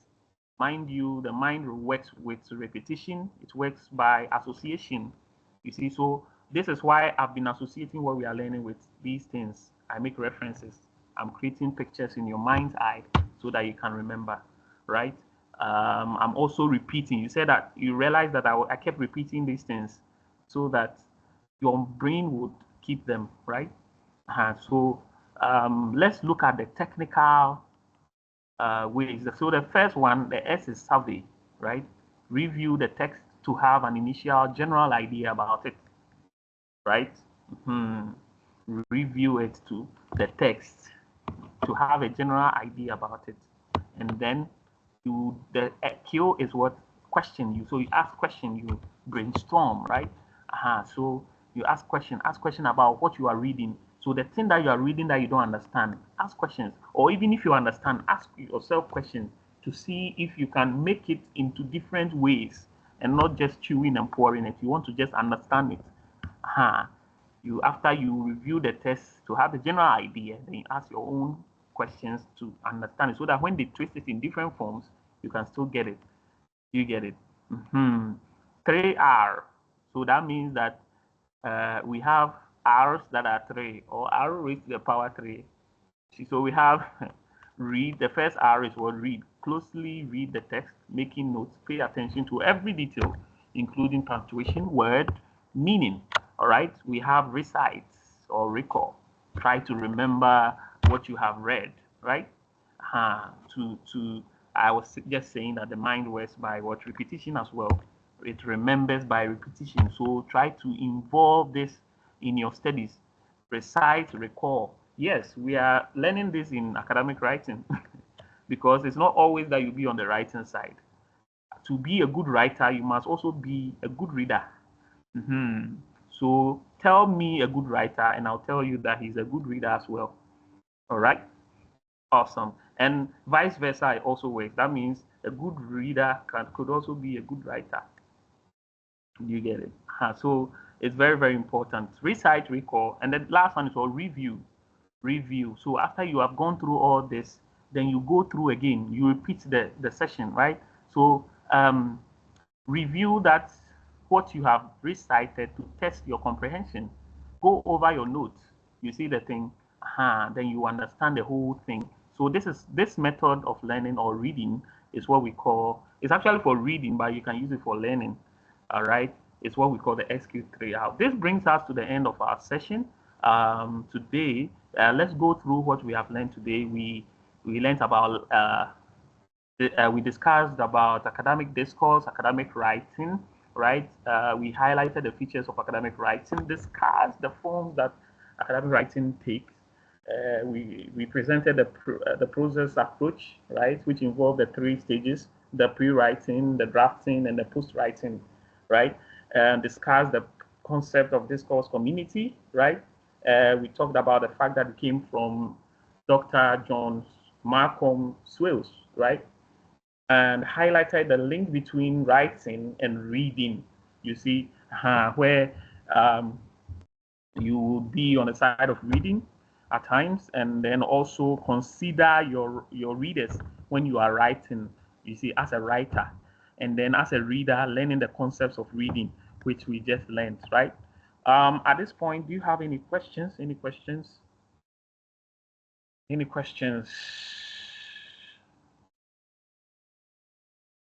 Any questions? If you have any question, you can raise your hand and ask Madam Irene, Madam Debbie. I see them clapping their hands. Can you unmute and say something for us? Speak to us, if you can. Anybody? Okay, Madam Alberta. You see, some of us, we just come and enjoy the class and we run away just because I said, especially when we said we are coming to the end of the class. Oh, my people. Let's just, let me unmute Madam Alberta. Madam Alberta, you can, I think you already unmuted. You can Yes, unmute sir. yourself. Yes, please. Sir, please, you put a passage there. I didn't understand that one. Oh, okay. So let me share the screen again. Let me share my screen. Okay, so the passage I placed there, the passage I read, okay, was for us to, as at that time, identify the various features, right, and the forms that we had learned in academic writing that we can see in the passage. The passage there was not for us to understand it actually, even though later on we would need to understand at least to get some knowledge, right? Because there were some facts there. This is the passage you're talking about, right? The sample passage. So the whole purpose was to identify these things, right? Can you see that the person Do you see the forms of academic writing? Do you see the Yes, I get it now. the various features?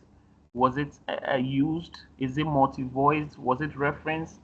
Do you see referencing inside? Did it follow a particular structure? Was it clear and sound? Was it formal? Like, I wanted those sort of contribution during that time. And so I hope you have been answered now. You understand now? Hello, Madam Ogelta. Yes, please. All right. All right.